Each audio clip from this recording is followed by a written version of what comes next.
Good morning everyone. এখন সকাল সকাল, এখন ঘুরতে বাজে সকাল 6টা। উঠে পড়েছি। কালকে যেমনটা বললাম আজকে কজন গেস্ট আসবে, তো রান্নাবান্না করতে হবে। মোটামুটি অনেক কিছুই রান্না করবো ভেবে রেখেছি, কতটা কী হবে জানি না। মেয়ে আছে, মেয়েকে খাইয়ে দিয়ে যতটা পারি করবো। সুমন সকাল সকাল একটু উঠে গেছে, মেয়ে উঠে গেছে, ওকে নিয়ে বেডে শুয়ে আছে, কারণ এত সকাল সকাল উঠে গেলে ঠান্ডা ধরে যাবে। সোয়েটার পরবে না, এই পরবে না, সেই পরবে না, ঠান্ডা ধরে যাবে। তো সুমন উঠবে, উঠে বাজার যাবে, বাজার গিয়ে আনবে, মাছ মাংস যা পাবে আনবে। আর এখন আমি পনিরটা যেহেতু আছে, পনিরটা করে নেবো, ডাল করে নেবো, ভাজা করে নেবো, বাবার খাবার করে নেবো, তার মায়ের সকালে খাবার করে নেবো। এগুলো মোটামুটি করে রাখবো। তারপরে সুমন বাজার থেকে আসলে বাকিটা করবো। আর এখন উঠে গেছে। আর চুল নিয়ে তো বাবা, সত্যি কথা, চুল নিয়ে এদিক দিয়ে হতে ঘাড়টা আমার ব্যথা হয়ে গেছে। চুল নিয়ে এদিক দিয়ে হতে পারছি না, জানি না কতটা কি থাকবে চুল ঠিকঠাক। আর এখানে গরম জল বসিয়ে দিয়েছি। এখন চলো আস্তে আস্তে টুকটুক করে সব কাজ সেরে নিই, তারপর তোমাদের সাথে কথা বলছি। এখানে এই যে মাছ রান্না করবো, ওটার আলু সিদ্ধ করে নিয়েছি, রসুন, এখানে টমেটো, পেঁয়াজ, এখানে ডাল হয়ে গেছে 2 বাটিতে, এখানে মাংসের আলু, এই রসুন, আর যে ভাত হয়ে গেছে। 1 হাঁড়ি হয়ে গেছে, আরেক হাঁড়ি বসাতে হবে। মোটামুটি 1 হাঁড়ি হয়ে গেছে। এখন মেয়েকে দুধটা খাইয়ে নিই, তারপর দেখছি কী করা যায়। এই যে আমার yummy yummy matter paneer is ready to serve. দেখো তো তোমাদের কেমন লাগলো, দেখেই পেট ভরে যাচ্ছে মনে হচ্ছে, বলো। আর এখানে ভাজাভুজিটা মোটামুটি বেগুন ভাজাটা সারলাম, আর আছে পটল ভাজাটা করব, কড়াইতে রয়েছে পটল ভাজা। আর সুমন মাছ মাংস নিয়ে চলে এসছে, ও মাছটা ধুয়ে টুয়ে আমাকে দেবে, তো আমি কড়াইয়ে দিয়ে দিলাম। এই যে কড়াইয়ে নুন হলুদ মেখে দিয়ে দিলাম, 3টে পিস দিলাম। আর বাকি 3টে, আর বাকি কটা 6টা, বাকি 6টা আরও পরে দেবো, কারণ কড়াইটা ছোট, একটু বড় বড় পিস তো, সবগুলো একসাথে দিলে ভেঙে যেতে পারে, সেই ভয়ে আমি বলি না, 3টে করে দিই, ঠিকঠাক হবে। এই যে আমার ভাজাগুলিও লাল লাল হয়ে গেছে, নামিয়ে নেক্সটটা দিয়ে দেব। এই যে আমার মাছের ঝোল কমপ্লিট, টমেটো আলু দিয়ে মাছের ঝোল, কাতলা মাছের ঝোল। মাছগুলি যদিও নিচে দিয়ে দিয়েছি যাতে না ভাঙে, দেখা যাচ্ছে না। এইখানে বসিয়ে দিলাম চাটনিও মোটামুটি হয়ে গেছে। এখন নামানোর আগে জাস্ট মশলাটা দেব।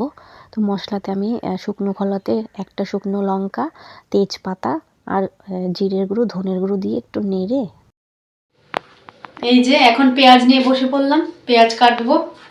আর এইখানে সব হয়ে গেছে, মোটামুটি সব রান্না শেষ, এখন শুধু চিকেনটা বাকি, তো চিকেনটা করব। আর এখানে সব বাটাবুটি সব রেডি। এখানে আদা আছে, লঙ্কা আছে, রসুন আছে, তো মোট। আর এখানে আলু কেটে রেখেছি। আর এই যে আমার ব্রেকফাস্ট নিয়ে খাচ্ছি, আর এদিকে পেঁয়াজ কাটছি, ওটস। চলো রান্নাটা শুরু করবো। কেন, এটা কি হয়েছে? এই যে আরেকজন ঠান্ডা জল খাবেই না, মুখেও তুলবে না। কি জল? এই যে ঠান্ডা জল, দেখলে? ওনাকে গরম জল মিশিয়ে দিতে হবে, তারপর উনি মুখে দেবে। পণ্ডিত। ও আর একটু সরে যাবো, দেখো দেখো ওর অবস্থা, আমাকে সরিয়ে দিচ্ছে। আর আমি যে কড়াই চাপিয়ে দিলাম, এখন বসিয়ে দেবো। পেঁয়াজটা কুচি করে নিয়েছি, এগুলি গোটা গোটা দিয়ে দেবো। গোটা দিলে, গোটা না হাফ করে দেবো। মার খাওয়া হয়ে গেছে, ওর ব্রেকফাস্ট হয়ে গেছে, বাবার খাওয়া হয়ে গেছে। আর এই যে আমার ব্রেকফাস্ট এখনো আছে, ওটস। খেতে খেতেই করবো। চলো রান্নাটা শুরু করি। রসুন বাটা, আদা বাটা, লঙ্কা বাটা, আর মাংস মাখাটা দাঁড়াও তোমাদেরকে দেখাচ্ছি। এই যে দেখো, মেখে রেখেছি, হয়ে গেছে মোটামুটি 1 ঘন্টা মতন।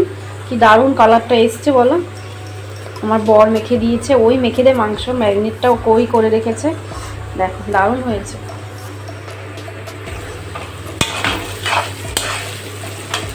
লাল লাল ভাজাটা হয়ে গেলে তারপর দিয়ে দেবো সব কিছু, একে একে দিয়ে চিকেনটা দিয়ে কষিয়ে নেব। আর ওইখানে সকালে যেমনটা বলছি 1 হাঁড়ি ভাত হয়ে গেছে, যেহেতু লোকজন বেশি তার জন্য এখানে আরেক হাঁড়ি বসিয়ে দিলাম। বেশি মানে অতজনও বেশি না, কিন্তু ওই ছোটো হাঁড়িতে অতজনও হবে না, 8-9 জনের ওইটাতে হবে না, এটা করতে হবে, তার জন্য বসিয়ে দিলাম। বেশি হলে বেশি হবে, বাট কম যাতে না হয়, বলো। মা খেয়ে দিয়ে গেছে একটু নিচে রোদে, এত ঠান্ডা লাগছে, রোদে গেছে, বলছে আমি রোদে যাই, আমার খুব ঠান্ডা লাগছে। আর মেয়ে এখানে বসে রান্না এখানে হচ্ছে, চিকেনটা হচ্ছে অলমোস্ট ডান, 80% ডান। আর এই চুল দিয়ে বলো কাজ করা না।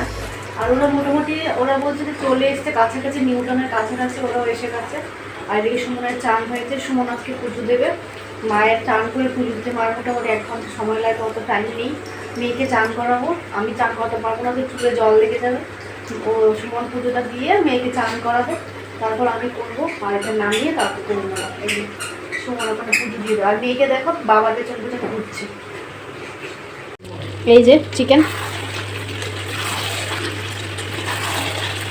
কষানো হচ্ছে।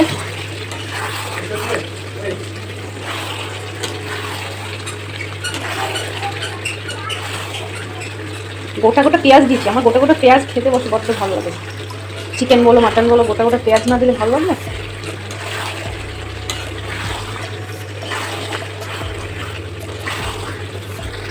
তো বলাই হয়নি তোমার, যে হয়তো ভাবতে পারো কে এসছে বলছি সকাল থেকে। তো আমার দিদি এসে, দিদি মানে আমার মামা তো দিদি, দিদির বর, দিদির মেয়ে, ওরা আসছে। আর মেয়ের সাথে মেয়ের একটা ফ্রেন্ড আছে, ও হয়তো আসবে। দিদির মেয়ে ওনারাও সব মোটামুটি চারজন আসবে। আর এই যে সুমনের মোটামুটি পুজো হয়ে যাচ্ছে, পুজোটা হয়ে গেলে সুমন মেয়েকে চান করিয়ে দেবে। চলো।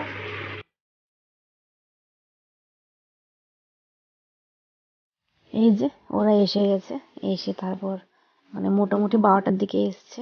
তো একটু চা দিলাম, আর মেয়ে দুটোকে একটু কেক দিলাম, বিস্কিট দিলাম, বাদাম দিলাম। আর আমার মেয়েকে দেখো, মানে ওদেরকে পেয়ে চেনে না, কিন্তু কিন্তু ওদেরকে পেয়ে, আর এটা হচ্ছে আমার দিদি, আর ওটা দিদির জামাইবাবু ছিল। আর এই দেখো এটা দিদির মেয়ে, দেখো কি করছে আমার মেয়ে। খুব মিশে গেছে, মানে লোক পেলে একা থাকে তো, লোক পেয়েছে মানে ও বড্ড খুশি, ওর খুশির ঠিকানা নেই। খাবে না বলছে, ঘুমাবে না, এইসব করতে রয়েছে। আমি দেখো ওদের সাথে খুব আড্ডা মারছে উনি বসে বসে। নিজে খাবে না, ওরা চিপস এনেছে ওর জন্য, নিজে খাবে না কিন্তু ওদেরকে খাওয়াচ্ছে। আর এই দেখো মিমির সাথে কি করছে, বাবা মিমিকে কি আদর দিচ্ছে, দেখো দেখো। ওরাও চলে যাবে, এখন টাইম হয়ে গেছে, রেডি হয়ে যাবে, 5টা বেজে গেছে। আর এই দেখো ওনাকে দেখো, মিমিকে বাই করে এসছে, মুডটা খুব খারাপ, বলছে মিমি চলে গেছে, আমি যাব না। প্রথম বলছে মিমি, দিদি ভাই মানে তোমার দিদির থেকে কোল থেকে আসতেই চাইছে না, যে আমি যাবো করে চিৎকার করছিল। তো যেই দিদি ওরা চলে গেছে তখন ওনার মুড অফ। তারপর ওকে নিয়ে আমরা চলে আসলাম। বলো দেখো আস্তে আস্তে হাঁটছে, আর জিজ্ঞাসা করছে মিমি আসবে আবার। ওকে এবার ঘরে নিয়ে একটু দুধ খাওয়াবো, খাইয়ে ওকে একটু ঘুম পাড়াবো, না হলে কি বলো, এই রাত থেকে খাবার খেতে চাইবে না, চোখে ঘুম চলে আসবে, খুব জ্বালাবে। তার জন্য ভাবলাম যে একটু দুধ খাইয়ে ওকে ঘুম পাড়িয়ে দেবো ঘরে নিয়ে। আর দেখো একা একাই যাবে, বাবা বড্ড হয়ে গেছে। চলো এখন দেখো ঘুম থেকে উঠেছে মহারানী, 9টার দিকে উঠিয়েছি, আজ বাজে 10টা। আর এই যে চকলেট নিয়ে বসেছে, মুড ভালো না হলে খাওয়াতেও পারবো না।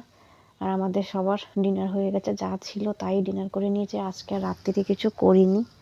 চলো মেয়েকে খাওয়াবো, আর তোমাদেরকে গুড নাইট বলছি। দেখা হচ্ছে